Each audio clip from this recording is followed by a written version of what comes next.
and thanks for joining us on Relational Practice, a social work podcast. I'm Dr. Jodie Park. And I'm Rose Mackey, and I have absolutely no takeability, and I've just frustrated myself and Jodie. We are both private practice social workers here in New South Wales, Australia. We work in the fields of child protection, out-of-home care and trauma, and today we're recording on Darrell land. And just to explain, I know we're halfway through our normal intro, but just to explain why Rose said that, we pretty much had we did the whole introduction, didn't we? We were like into it, and then we realised that Rose didn't actually press record. So clever, I am. So take two. Okay. Thank you for listening. We would love for you to subscribe, rate and review our podcast and connect with us on Facebook, Instagram and via our new YouTube and webpage. We will be adding content and videos to all of our platforms regularly. So please have a look at all of our social media presence. Yes, and our new webpage. Definitely our new webpage. And as we say every time, please send us any practice stories, questions, comments, episode suggestions. That would be amazing. To our email, relationalpractice01@gmail.com, or you can send us messages via any of our social pages. All right, let's get into it.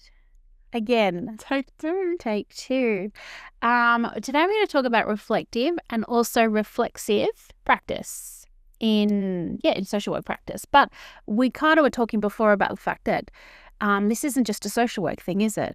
Reflective and reflexive practice really should be something that lots of professions should do. Yes, and we wondered if maybe different professions had different words. Yes. For what we would typically as social workers say reflection and reflexivity in practices. I'd say so, because we've talked about this before, haven't we? The power of language. And, you jargon up your own profession a lot, and so there would be jargon words, hopefully, to describe a process of reflecting on what you're doing, because it's about learning. So it's reflecting on yourself, reflecting on your actions, reflecting on systems. Yep. Yeah, reflecting on, I look at it as a really big, kind of balcony view, a holistic picture of your practice, but it includes yourself, your clients, your knowledge base, how you practice, your skills, your biases, your values, consideration of potential blind spots. Yeah. Like the word reflection or being reflective in social work practice, I think is a really nice compact way, like heading, but when you think about what sits underneath that, it's massive. It's massive, and it should be massive.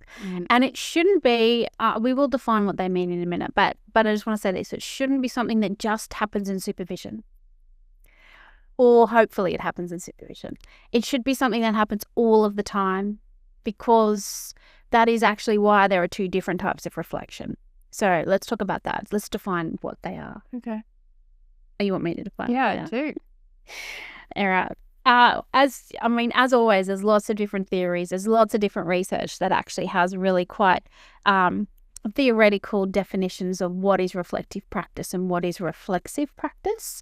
So we're just going to do our own layman's definition, putting in our own words, because this is how we remember stuff. So reflective practice is when you reflect on an experience, and that's when you do everything that Rose said. You think about yourself in that experience, you think about the impact of that experience on yourself, but on others who were involved.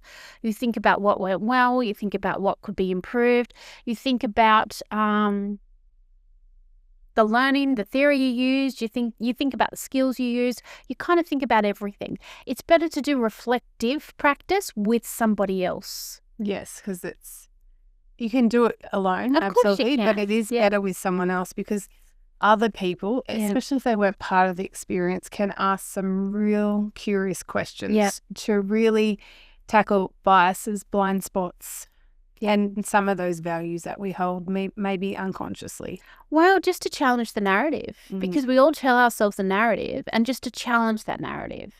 You can definitely do it for yourself, but it's kind of hard because it's just your thoughts going around in your head. And sometimes we are maybe too lenient in terms of how we might kind of recap something that happened, but other times we might be too harsh. Too critical.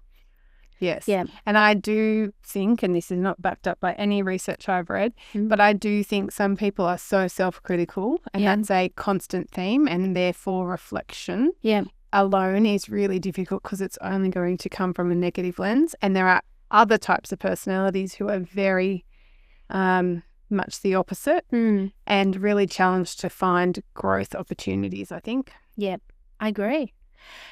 Reflexive practice then is where you are reflecting in the moment. And so that is often, I think, done on your own. And it's harder. I think it's So hard. I think hard. it's a hard kind of practice to get into. One, because you don't always think you have the time to take a minute or 30 seconds or 5 minutes to actually stop and think about what's going on when it's happening, or because we just have this tendency to react. Yeah. Or two, it's because you don't think you have the time, but two, you also don't sometimes think about doing it. Because maybe you've got an agenda, a purpose for a visit or an interaction with a client. Yep. And you're there just to do. And those are the times, I have to tell you, when I've gone with my very strongly held purpose. The purpose of my visit today is to do A, B, and C. Yeah. And if the client presents with something completely out of left field, Yeah. or needs something different, those are the moments when being reflexive is so helpful, but I'm not that good at it. I feel like I do lots of reflection in supervision. I do reflect a lot alone before I go to supervision to try and order, I guess, my reflection and to order what's happened and, already kind of get a start on it. But I feel like being reflexive in the moment is something that I am continually challenged in doing. Because it's tricky, isn't it? Well, it is for me. I don't know if that's for everyone, but for me it is. I mean, I feel like it's definitely tricky for me at times as well. Yeah, I don't know. I've never met somebody who said, yeah, I'm great at it. I'm 200% on top of being reflexive in my practice. Like, I've never met anyone that said that to me. I feel like it might be a bit of a tricky, I would imagine it's a tricky thing to do in different contexts for most people. Well, that's very validating. Don't you think, though? I mean, I would kind of hope so, because it's something, there's skills and there's practices that over the time you get very comfortable in, and there's, I wouldn't say mastery, but there's a sense of confidence in your work. Yeah. Being reflexive is not something that I could ever feel like is on that other side of mastery. No matter how many times I have tried to do it, how many times I've reflected and thought, why weren't you reflexive in that moment? Because then look at generally the shit show that's fallen out because of my practice in that moment. If I had have, done something different in the moment, maybe the outcome wouldn't have been this. But I don't feel it's something that I, if there was a checklist or a performance review that I could say, sound development, it's always continuous learning for me. But I think that's the way it needs to be. Okay. Because I think as practitioners, we are always learning. And I think, anyone that I taught that listens to this, and I know some of you do, which is weird, but, and I used to say, anyone that says to you, oh yeah, I know everything, I don't need to learn anything, the social workers you actually want to not hang out with, because it kind of means that they have maybe some inside issues, because we should always be learning. And I think part of being reflective and reflexive is about learning. It is about our professional development. Yeah, it is. Which is why it's so tightly connected to supervision, because supervision should be about learning. Learning, yes. I also think reflection and reflexivity, they interconnect, and they are methods for professional growth, but also ethical service delivery. Yes. Yes, and now because this is tape 2, we should talk about that, because we had a great conversation about ethical service delivery in the unrecorded version, didn't we? Let's try and replicate that conversation, because that was a really good conversation. So I think the conversation went along the lines of, without reflection or reflexivity, I question how practice is ethical. And I agree with that. I hadn't thought about that before. but it's really hard to make sound decisions where you consider everything that you should be considering if you're not learning and you're not reflecting on the information that you actually need to consider to actually make that decision. It's like a cycle, isn't it? It is. It's very cyclical. Yeah. And I think if you think about, I'll give you a definition of reflective practice from Parwa and Anscombe. They say reflective practice is important as it enhances self-learning, improves practice and professional standards, and contributes to building knowledge. So what's not said there is that tenet of ethical practice, or the impact it has on being ethical in practice, I guess. But self-learning, professional standards, and building a knowledge base, they don't happen in a vacuum. But also as a social worker, you are part of the intervention, part of the experience. You're not separate to, you're not doing something to. No. With. Yeah, you're with. So without that ethical consideration, then I wonder how you grow as a professional, how you uphold standards, how you deepen your knowledge base. Yeah. And that's why I think part of reflection and reflexivity is that ethical kind of tenet that sits there. Is it about how do you know what it is that you know?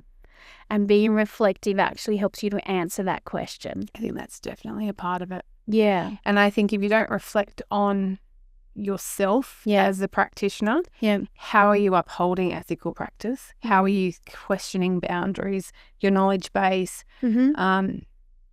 the tool or the practice or the skill you used in the moment? How are you reflecting on any of that if it's also not with an ethical lens?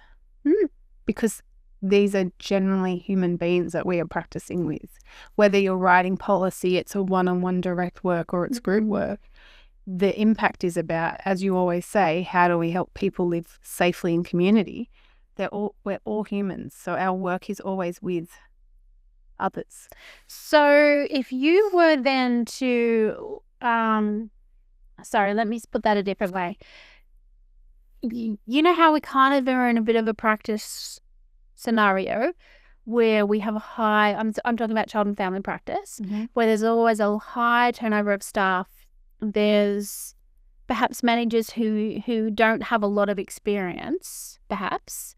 And so there's this flow-on effect there in terms of whether the directions that are made are actually being questioned, are actually being reflected upon, are actually being challenged, or is it just people are going, go out and do this, and this person just goes out and does that? That, I think, from what you said before in terms of ethical practice, that feels to me like it's unethical practice, because you're not actually questioning anything. You're just going out and doing exactly what this person told you to do, maybe without even knowing why you're doing it. I think, and I would hope there are very small pockets of practice where it looks like that. But if you generally are being directed or provided guidance or a structure to go do A, B, C, and D, and there's throughout that whole even conversation, if you just saying yes, great, and then you go do, I would agree there's no ethical practice in that, because the work of social workers is not as simple as scanning, a product at the grocery shop and paying for it. That's very kind of automated, habitual, no kind of impact, right? But especially in child and family practice, but any practice in social work or surrounding fields, there's humans at the other end of it. So there has to be an element of reflection, of reflexivity, of considering why, what's the purpose, what is the actual end goal meant to look like, and how many numerous ways are there to get from the purpose to the end goal? Because there's never just one way to do in social work. No. So without those layers and levels of consideration, I would think that you're talking and describing unethical practice. I would agree completely.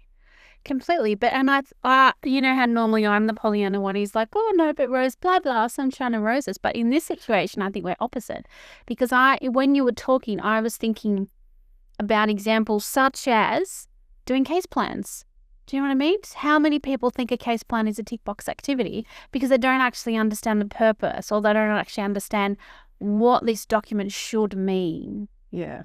I think that's an example of that. It's about the meaning that should be attached to an activity, like case plan. That's also an accountability tool. So I think the fact that, say, case planning as the example we're using the focus becomes so much on accountability that the actual meaning attached to the document gets lost. So therefore, the completion of the document is not about safeguarding the client. It's not about looking at their needs. It's not about planning for their needs and kind of trying to assist growth. It's about, let's just get this thing done because it shows that it's not done and we're getting smashed. Yes. The timeframes are out. We're being held accountable purely on completion of document, not the quality of the document and how it prepares and plans for a human's life in the next 12 months to meet his or her needs, to assist them to have a better quality of life. Well, and I think that's just one example that just came to my head. There must be lots of examples of that in the different practice areas that people practice in. I would think so. I also wonder obviously this podcast is called Relational Practice. We talk about relational practice a lot, and I wonder how, what you just described, preparing a case plan, I didn't feel any kind of sense that there was any relational practice happening in that. It felt compliance driven, because it's about accountability and timeframes and maybe some KPIs. None of what you just described, filled me with any kind of sense of relational consideration. Well, I don't think there is any. I don't think when something becomes an expectation because it's compliance driven, I think the relational aspect gets lost, because the minute you attach a relational aspect to a social work activity, it takes more time. It takes more resources, and there's more meaning attached. So therefore, there's more, more to lose in a way, if you want to see it in that way. But I wonder, for those relational practitioners out there, I wonder the correlation between quality supervision and reflexivity. I would think that correlation would be quite high.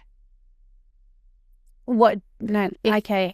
If you said to me, let's pretend you were my manager, and you said to me, Jodie's case plan is overdue by 5 days and you need to write it today so it can go from red to green. I said that to you? You said it to me as you're my manager. I would be like, not happening, because I've either not spoken to the person who's the case plan is actually about, not spoken to other stakeholders, not gained views of other significant people in this person's life, and to write a quality case plan, I can't just do that by this afternoon.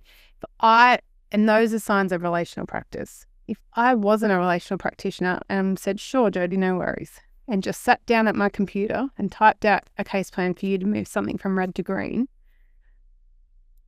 I would think that there's not much reflection happening in that type of practitioner. No, I agree. And it wouldn't be ethical. No. It's not ethical practice in any way. There's no participation. But I think that you would say no, and because of your experience, because you have learned how to be a relational caseworker.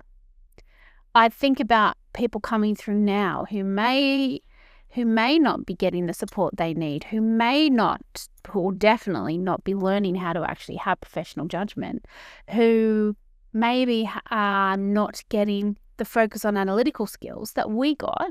And if they're sitting there, say they're a year out, 2 years out, and their manager said, you need to write your case plan, you need to just do it now, I can imagine they'd do it. I can imagine I would have done it. No, I can't imagine you would have done it. I would have done it because I wouldn't have known not to do it. That's the difference. I wouldn't have known not to do it. That's the difference. Okay.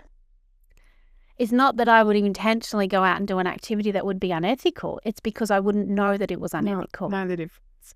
I wouldn't have that knowledge. And I think that's what reflection is about. And that, I think that is the importance of reflection, because it teaches you stuff like that. Yes. Stuff that's not really written in many textbooks or taught very well. Well, it's the stuff that has meaning, the stuff that has meaning for you as a practitioner, but meaning for the people that you're working with. And it's the stuff that kind of, I think, in a lot of ways, it's the stuff that comes from your own values. It's the stuff that comes from your own biases. It's the stuff that comes from you as a person. I think when I think about reflection, I think it's not just about the work environment, but I also think reflection is about what you bring to that work environment. Absolutely, because you bring your whole self every day to that work environment. Every day, yeah. And I do believe we all carry this invisible backpack to work, which has our values, our biases, blind spots, assumptions, habits, all of it. Yeah. Some is seen, some is unseen. Yeah. But we've all got this invisible backpack, and we don't leave it at the door when we go to a client's home. We don't leave it at the door of a meeting with a client. It's with us the entire day.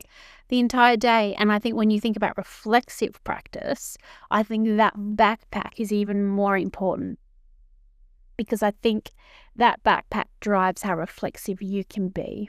Can you explain that to me a little bit more? I think that if I'm bringing this backpack with me, and in my backpack today is like, I'm really tired, I didn't get a lot of sleep, I'm feeling really stressed, I feel a little bit like me this morning, that a little hectic, or I feel really kind of concerned and worried, and like feeling like I'm a bit of an imposter, feeling like I don't really know what I'm doing. Then when I reflect in action, so participate in reflexive practice, then all of my reflection has to filter through that backpack before it can actually make sense. Does it make sense? It does. So your context of the day, the week, the year, whatever, is also in your backpack. Yeah, because you bring it all with you. Yeah.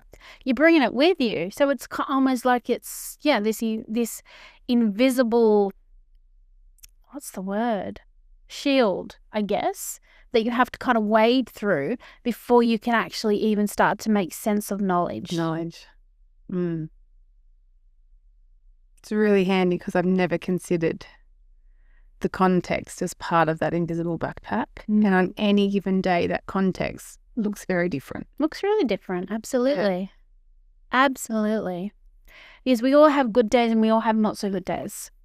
And unfortunately, without the reflection, what that means is how our clients experience us and the systems we work in or for can look vastly different from any given interaction to the next. Well, yeah, but also without good reflection, you actually don't even know that if you have a bad day, it has an impact. If you have a good day, it has an impact. It's a bit like, we've talked about this before, without reflection, you don't know what skills, knowledge, attributes you are attributing to the person you're working with, which therefore might change the whole scope of the interaction. And the outcome for the client, more importantly. Yeah, that's right. Yeah. Yeah. So there's a lot under that little word of reflection and reflexivity. It always is a lot. There's always a lot, isn't there? Yes.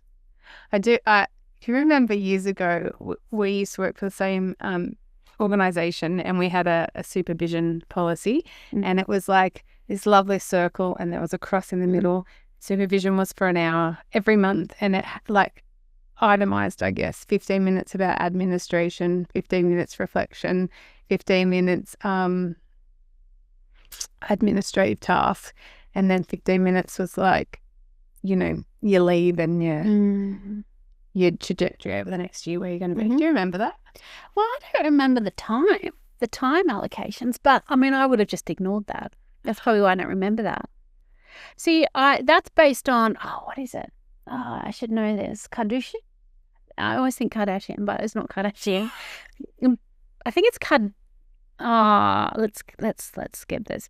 Okay, so it reminds you of? It reminds me of, well, I think it's based on kind of a model of supervision by Kardashian, and we edited it out trying to actually make sure we said that right. So I hope I said that right.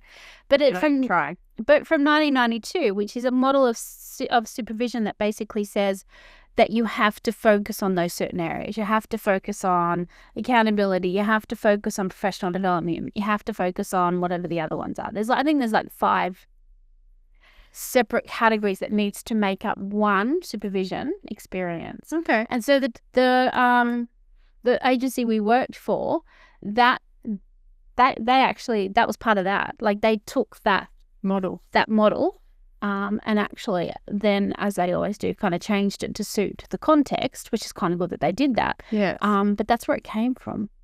I never knew that. But I used to kind of laugh because I had one supervisor, and maybe it wasn't a 15-minute rule, but in this supervision, it was a 15-minute rule. And so he literally would be watching the clock. So I'd go in and we would always do admin first, and literally would get to 15 minutes and he would say, "We're wrapping up," and then pick something to reflect on. We have 15 minutes and just do this. And I'd be like, "Oh, so you were his supervisor?" I was being supervised by him. Oh, right. Oh, well, I really wanted to talk about blah, and he'd go, 14 minutes. Really? And then time's up. Where are your flex sheets? Where are your leave sheets?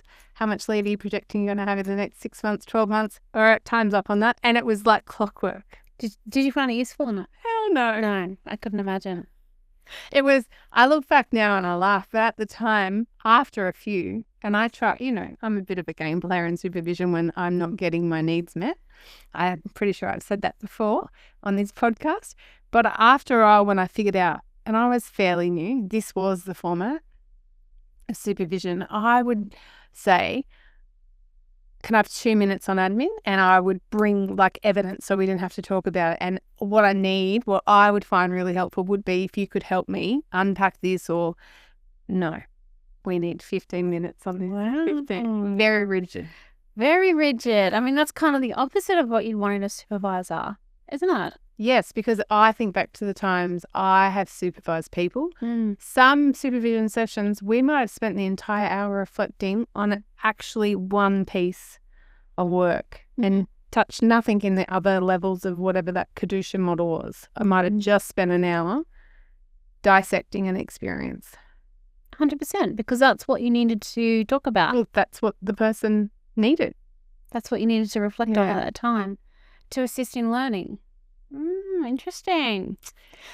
So I guess just to kind of say this succinctly, because we like to, I don't know how anyone keeps up with us, because we're messy. We're so messy, aren't we? But we just talk about things going all over the shop. So I think people keep up because most people listening are practitioners and they work in the mess. Yeah, that's true. Okay. All right, but to be succinct about what reflective practice is, it allows practitioners to bridge the gap between theory and practice, ensuring they learn from real-world encounters. That's what it is. What it is. So we were just talking about a model, and I won't say the name of it again. You said it so well, though. I'm not sure I did. Super impressed. What models do you, when you are framing reflection, do you like the best or use the most? I feel like I would always use Kolb's experiential learning model the most. And interestingly, that agency we worked from, it went from that Kadusha model to incorporating Kolb, and then it went to incorporating Kolb's model in individual supervision, and then it kind of started incorporating it as a group supervision experience. So the agency we worked for took Kolb's model and made it fit our context. Yeah, it was good. And in the individual supervision space, before we moved to group supervision model, they took his model and really made it very specifically purpose-built for our organisation, and I loved it. It had squares, the 4 squares, and it went through his model. And I don't think I've ever really moved on from using that model in reflection. No, because it's so clear. It's about you have the experience, so you reflect on the experience, and then you make sense of the experience, and then you kind of work out, what does that then mean in terms of how does it mean for the client? What does it mean for me? how does the policies and procedures all That's right. You kind of squash all that stuff in there to really deepen the sense-making process. Yes. And then at the end, it's plan and act. What are we going to do now?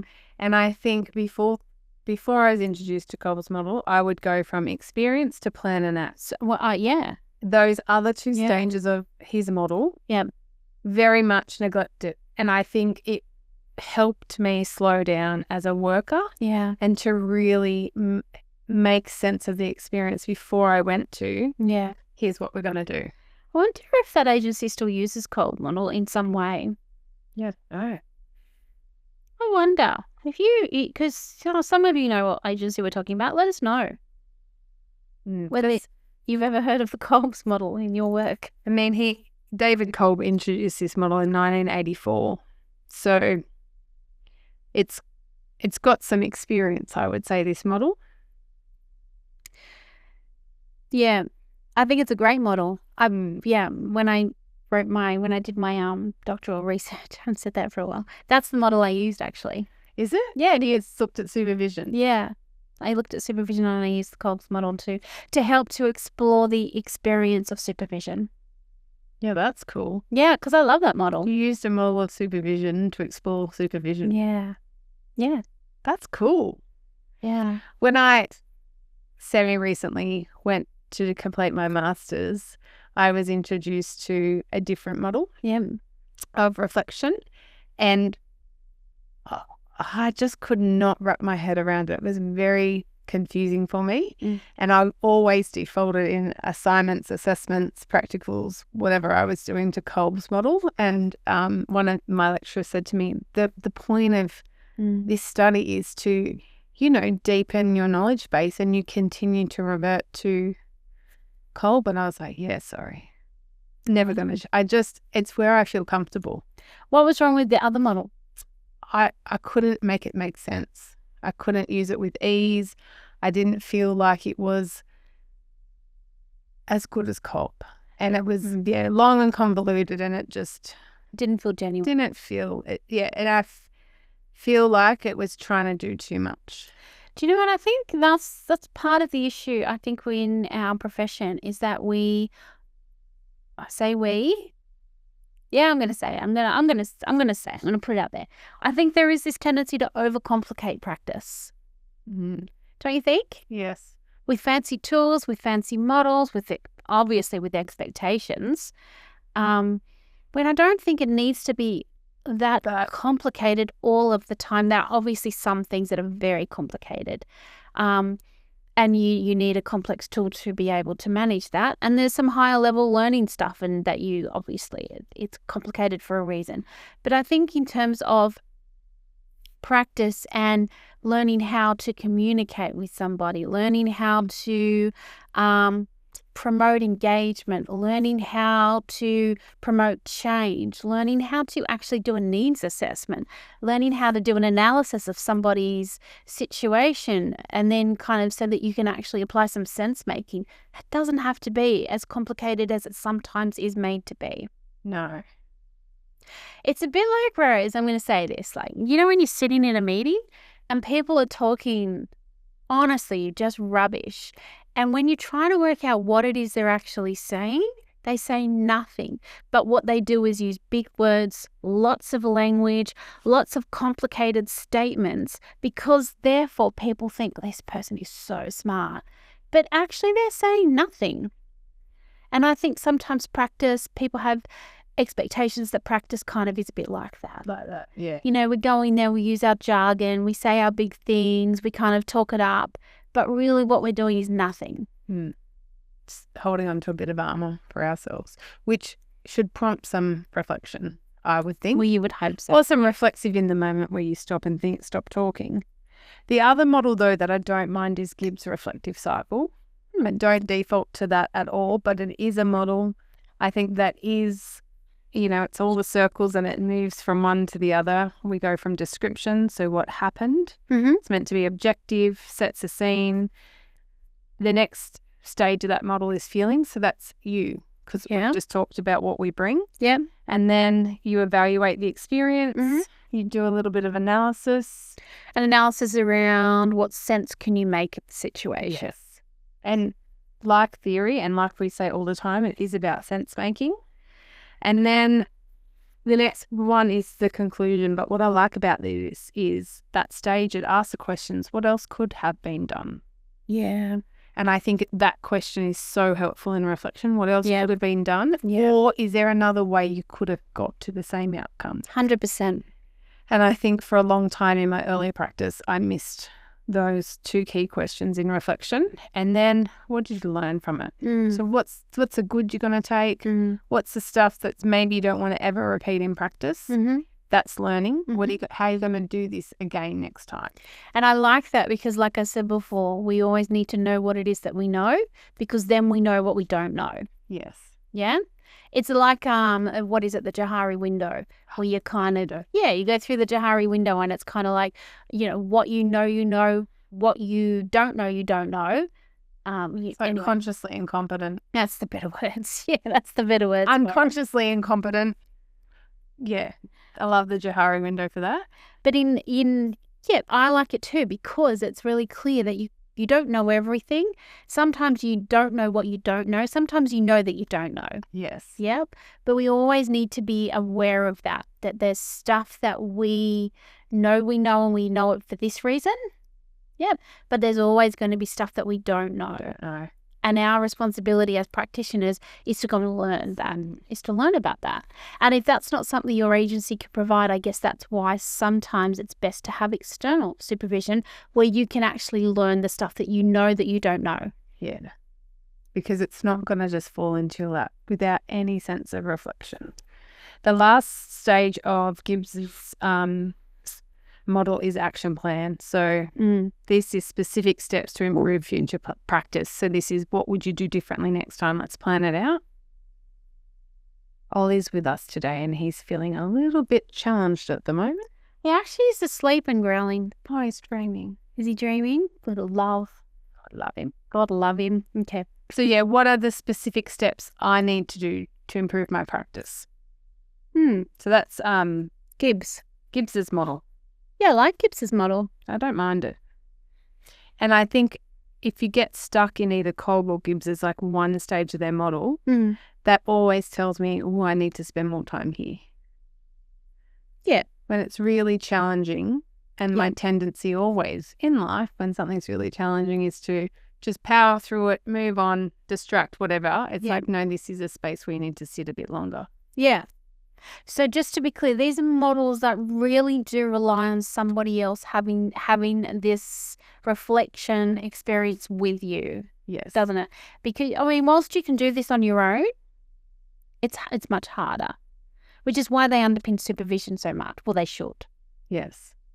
So the benefits of of using these models with someone is that you are challenged. Oftentimes your supervisor has not been with you, whether that's your direct supervisor at work or an external supervisor. So they are listening, and hopefully, because they're good at what they're doing, joining the dots and able then to ask really curious questions to really unpack your backpack, your skill level, your capabilities, and where to next time. Yeah. Yeah, without rushing to plan and act. And it's so hard when you're a manager, you manage a team, and you have lots of stuff that you have on. It's so hard not to rush to plan and act, isn't it? Yes. Yeah. And sometimes you have to, because that's what needs to happen. But it can't be your go-to. No, because we need the deeper sense of sense making and learning. Yeah. And we don't get that when we're always in experience, plan and act. No, well, you can't. You can't. And the thing with that is that you're only planning on acting on the information that you talk about or that you consider in that first process, which is what happened. Yes. So you miss out on the whole analysis. Yes. Yeah. Are there any challenges? Should we talk firstly about benefits to reflexive practice? Yeah, we want to talk a bit more about reflexive practice first. Yeah, let's do that. So I guess reflexive practice is more complex. We said that earlier. It's a way of looking inward at yourself and acknowledging your active role in whatever interaction you're having. So whilst being in the moment with oftentimes clients, you realize either the interaction you're having or the intervention you're midway through isn't landing for this client, or you actually don't know enough about what you're in the moment doing. Reflexivity is where you pivot and whilst you're self-talking to yourself saying, oh, I can see that this is not, going well for the client, or I feel myself getting agitated or reactive, I'm heightened. They're the key signs for me that I think you need to pivot. Something's not working. And sometimes being reflexive in the moment is acknowledging, hey, I'm not sure how this is actually feeling for you right now, but I'm feeling for myself a little bit of extra energy. It's a check. I always do a check-in because it gives me a moment to think what's going on. Or if it's normally in conflict, Jodie, I find when I need to be the most reflexive, if I'm having a conflictual moment with a client and I'm trying to think, what's my role in this? How have I added to this? Can I change something I'm doing to lessen this current kind of conflict feeling? But as I said earlier, it's really hard. And I think often we work alone. There's oftentimes no one to bounce off to be reflective. You have to be able to do it yourself. Yeah. More often than not. Reflexive. Be reflexive yourself. Yeah. Would you agree? I would agree. Yeah, I would definitely agree. And I think part of it for me in the moment is about bringing myself back to that moment. Do you know what I mean? Particularly if I do feel that start to feel internally triggered, or I start to kind of drift, or my self-talk is getting really big, then I usually enact some kind of grounding activity that you can do like for a couple of seconds to bring yourself back, because then you can actually ask yourself, what do I do with this now? Do I do a check-in? Can I take a couple of seconds just to kind of run through how am I, do a bit of a self-audit, or is there something else that I need to do? So it's that pivot instead of continuing on. Yeah. You have a marker, I guess, where you think I need to pivot or change something, or just acknowledge this doesn't feel good for me. I'll ground myself and then think about what else. Where's you next? Yeah, or it might not even be that this doesn't feel good for me. It might be that in my backpack, like I'm really tired and my mind is drifting. Do you know what I mean? Yes. Maybe I'm thinking about all of the things I have to do later on or something else. But if I'm not in the here and the now with the experience with the person that I'm working with, then I know that I'm not going to be reflexive. So I need to bring myself back to the here and now to be able to actually enact reflexive practice. I like that. So, and you said when your self-talk gets really loud, obviously you're not in the here and now. So it's about knowing the markers for when you're not in the here and now. And some days it's going to be more challenging than others. 100%, because it has to filter through that backpack. Yes. And you might have more stuff in there on some days other than you do on other days. And we've said before, we can't ring in sick or not see clients just because our backpack's overflowing. It's about how we manage ourselves. That's part of the reflection too and the learning, isn't it? How we manage ourselves so we can do the best by clients. But sometimes, though, I just want to say, sometimes if your backpack is overflowing, the best thing you can do absolutely is not see a client. Yeah. I would agree with that. Yeah. But there will be times, depending on the agencies that you all work for, where it's not very practical to do it all the time. No, absolutely. And particularly if part of the issue in your backpack is the culture of the agency, that adds such a layer of additional stress, and you can't not go to work because perhaps that's just the way your agency is. It's a toxic environment that you have to manage. Is it fair? Of course not. Should it be like that? Of course not. But if it is, then it is. Yes. And yeah.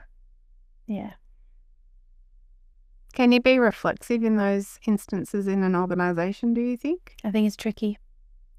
I think it's really tricky. I think it's tricky to be reflective, and I think it's tricky to be reflexive in organizations that are toxic. And I think in that situation, that's where you're best to actually get a step outside of the agency and get some external supervision. So that you can see things a bit more objectively. And also, I think when you're in a workplace like that, sometimes you're so deep in the culture or the organization, whatever it may be, you don't know what you don't know, or you can't see what you can't see. And having someone external help you try and have a different lens is very helpful in the unknown space. Yeah, I agree completely. And I think, we both have external supervision, people that we see. And I think it's great. I commend those people for going out and seeking supervision from someone outside of their agency. Yeah, I do too. Yeah, because that's tricky and it's hard. And I've done it. You know me. I had external supervision for a long time. Because that was how I coped with the toxic environment that I was working in. Yeah. Well, and I'm sure it helped you reflect and be reflexive in an agency that was pretty hard to be at times, both those things. 100%. Thank you, Sarah. I've said that before. I'll say it again. No doubt, 1,000,000 times. Yeah. Absolutely. Yeah. Okay. The thing I like the most about reflexive practice is the fact that it does the person is so integral in the experience. I like that because I think some of the expectations placed on social workers in general, but I'm just thinking social workers because that's what we are so unrealistic in terms of the fact that you actually have, you almost have to put yourself, what am I trying to say? It's like you almost have to always put client needs first at the expense of your own needs. And I don't think that's healthy. I think there needs to be a healthy balance, because I think then we end up with workers who, I think I've been there so many times where you start to kind of martyr yourself a little bit. I have to do this because nobody else can do this. I have to go to work because who else is going to step in and do that tricky thing? I have to do this. I have to do this. Yes. I think when you start to think that way, when you start to kind of verbalize statements like that, I think that's a danger sign, because it's a danger sign for burnout, but it's a danger sign because it means you're not reflecting, you're not being reflexive or reflective, because you are taking on the expectations of the agency, the client, that are just unrealistic for you to meet. But that makes sense. That was one of those times where I think, what are you saying, Jodie? I think it made sense. As you were speaking, I was thinking about if you're in that space where it is, I'm so sick, but I have to go to work because this is due or that needs to be done and no one else will do it or can do it. And I have to. It's those spaces where critical reflection is absolutely needed, and you get critical reflection through being reflective or reflexive. Yeah. And I think when you're in that space of it's all on your shoulders. Yeah. Think how overfull your backpack is at that point in time. Yeah. And you drag yourself through the door sick. Yes. Exhausted. Yep. That is a point where reflection and reflexivity are really hard to access. But without having some layer of critical reflection about yourself, how does anything change? And the impact of that on yourself is detrimental. But think about the impact on clients as well. Well, because you're not doing your best work. You can't do your best work. And I think that's why I like reflexive practice, because of that, like I said before, because the person, you are so central to it. Yeah. So you have to focus on you. Yes. You're not focusing on, hey, the client needs to change, how they're presenting or how they're showing up in the world. It's how am I showing up in this space? What do I need to do differently? Yeah. Right here, right now in this space. And what can I do to change this space? Maybe it's nothing. Maybe for that short period of time, because of the context, you have to do what you have to do. But if that is something that's the norm, not the exception, then that's when it becomes problematic. Yes. That's a good way of succinctly saying what you were saying earlier. Oh my God. Like it. You know what happens? I just start talking and then suddenly we're in a circle and then suddenly we're like, what are you saying? What did we say? You know what happens. Yeah. All right. So I think we've talked about reflection and reflexivity in practice. And we have said that it can be difficult to do both depending on if you're doing it alone, you're not aware of what's in your backpack, your context. Yep. And it is oftentimes best to be reflective with another person. But to be reflexive, you need to have the skills to do it because it's about you. So what kind of impedes reflection and reflexivity in practice? I mean, I think what impedes reflection is the skill, if you don't have anyone skillful to do that reflection with. Like my old mate, my 15-minute. So your old mate, that's right. Old 15-minute manager. Yep. Yeah. But it doesn't always have to be with a manager. Sometimes it can be with a peer. Do you know what I mean? And I think that's how I survived that particular point of time. I had a colleague who was quite reflective and she was very generous with her time and allowing me to then say, hey, this happened the other day. And I know when I start looping about the experience that I need to reflect with someone and I can't get out of my head, can I please? And she'd laugh and say, can I just borrow you for 20 minutes? She's like, it's going to be an hour. Let's go for lunch. Yeah, that's good. Yes. Yeah, there's so much research that talks about the importance of peer relationships, particularly if the manager relationship is not great. Yeah. For whatever reason. Yeah. But I think that impedes reflection, doesn't it? If you don't have anyone to reflect with, who has the skills to be able to promote reflection. Definitely. That would definitely impede it. I think the culture of the organisation impedes reflection. We've talked about that already. I think if your organisation is particularly toxic, has unfair expectations, has a focus more on compliance and accountability rather than on practice, then I think it's very hard. It's very hard to be a reflective or a reflexive practitioner in that environment because, when would you do that? Yeah, and what frameworks are upholding that, as something we should ethically engage in? 100%. I mean, I think another thing that impedes reflection, or I'm going to say reflexiveness. Reflexivity. I cannot say that word. Is when you don't know that you don't know that you should be doing it. When your knowledge base, I guess, is limited. When you're unconsciously incompetent. Yes, in the word of the Johari window, when you're unconsciously incompetent. Yes. And there are times we'll always be in that space, according to Johari window. Absolutely.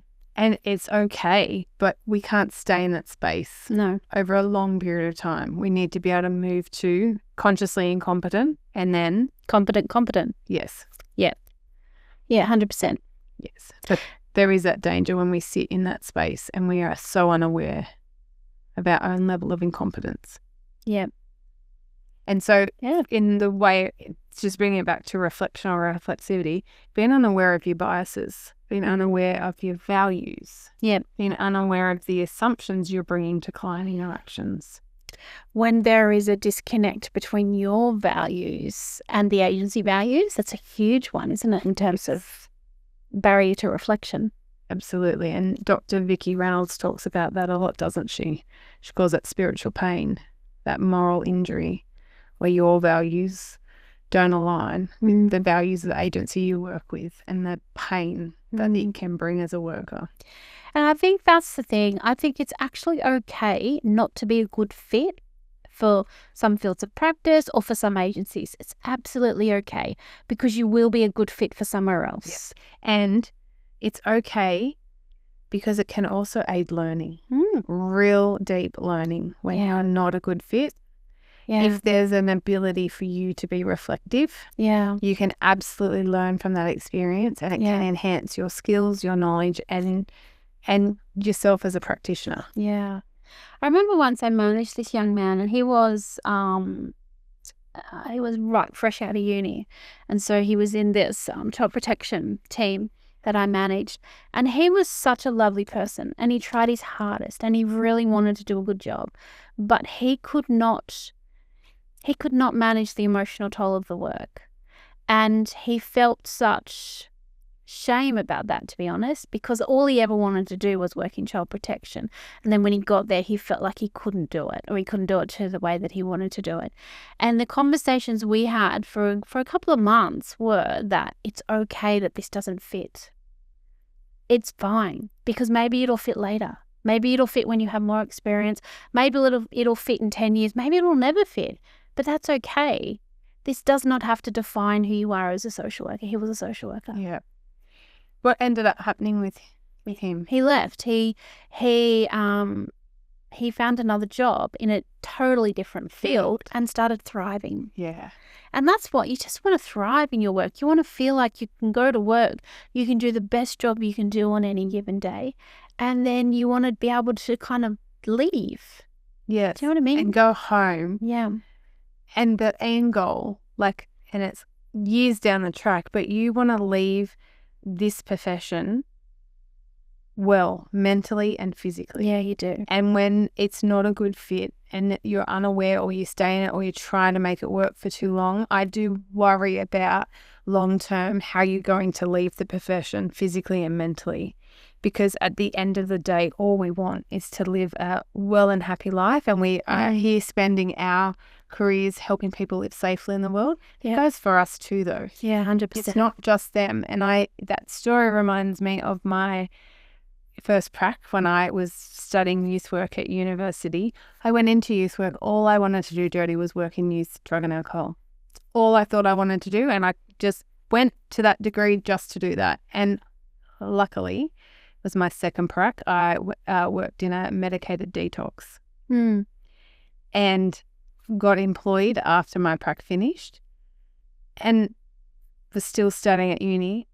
And I knew instantly it was the wrong field, but I kept trying to make it fit, because that's what I went to uni to do, to work in youth, drug and alcohol. That's where I was going to work, and I was going to change the world. Yeah. And I persevered, I reckon, for about 12 months, and it was detrimental to my mental, physical well-being. But I look back now and I think, God, the damage I did to those poor people in that medicated detox facility. And I'm so glad you said to that young man, it may never be for you. Because there is nothing wrong with thinking this is the field of practice you want to be in, and then you are in it and it actually does not provide goodness of fit, or you're not capable or skilled, or it triggers you so much that your invisible backpack every day is so overflowing that it's terrible for the people there and for yourself. Yeah. And I don't want us to go on a tangent on this, but I feel like it's good to say it. I worry about people who have lived experience in a certain field of practice and then work. I think obviously it works amazingly well, but I worry about some people, because I think, how do you manage the triggers? And do you have a whole network of support around you? If you do, amazing, and you may have some fantastic coping strategies. But if you don't, then why are you doing this to yourself? What is the penance that you feel like you have to pay to do this to yourself? I'd never thought about that. Yeah. It's something I think about a lot, only because I think about lived experience a lot. I don't know why. It's just something I think about a lot. Because you're reflective? Maybe. I'm not always reflective. I try to be reflective, but I'm not always reflective. Do you think you're more reflexive than reflective? Yeah, I think I am, actually. I think I used to be reflective a lot more than I am now, because I think I was constantly thinking about, okay, how can I do that better? What did I do? How did I do it? How did it feel for me? How do I think it felt for other people? What does that then mean for the case, for the work, for whatever? And then how do I do it differently next time if I feel like it didn't go well? But now I think it's because I'm private practice. It's a bit different now, isn't it? So now I do think I'm a bit more reflexive. Yeah, okay. So interesting. It really is interesting, yeah. Because I would say I'm the opposite. You're the opposite. Much more reflective than reflexive. Mm. And even in private practice, I always will leave, a client's house or whatever it may be. And some days I think, well, you were terrible, Rose. And I do that reflection myself, and then I will reflect with someone else. But I think being reflexive for me is still something I really need to work on. I mean, I don't always think that you're kind to yourself. I'm just going to put it like that. No shit. Like, I think my assumption is most people aren't kind to themselves, and self-talk is really, really huge. It has a huge impact on us, and I know that, and I talk about that for others. But I just, it's just one of those personality traits, I think. I think it is. Because you've been the same way for as long as I've known you. Yeah. And because I've always thought you were one of the best practitioners I've ever met. But you've never seen yourself in that way. Never. And I just think it's a personality trait. And but I do like when I leave a situation, I think, God, that you were so shit, Rose. Because it's like a prompt to really reflect on what happened, what were you doing, what were they doing, what theories were you using, what practice were you trying to implement, what was the experience for them, for you. Like, it's such a good prompt for me. I do like it, and it happens often. I walk out and I think, yeah. I do wish sometimes you're a little kinder to yourself about some of that stuff, even though you said it's a good thing for you. Yeah, honest. Okay, I think, are we done? What do you reckon? I don't think I can reflect any more on reflection. Can you? No, I'm surprised I did that, to be honest. Did well. Well, we'll see. We'll see how it sounds when we read it back. All right, well, I think we're done. So let's finish. Okay. So that brings us to the end of another episode of Relational Practice, a social work podcast. We hope today's discussion was valuable for your practice.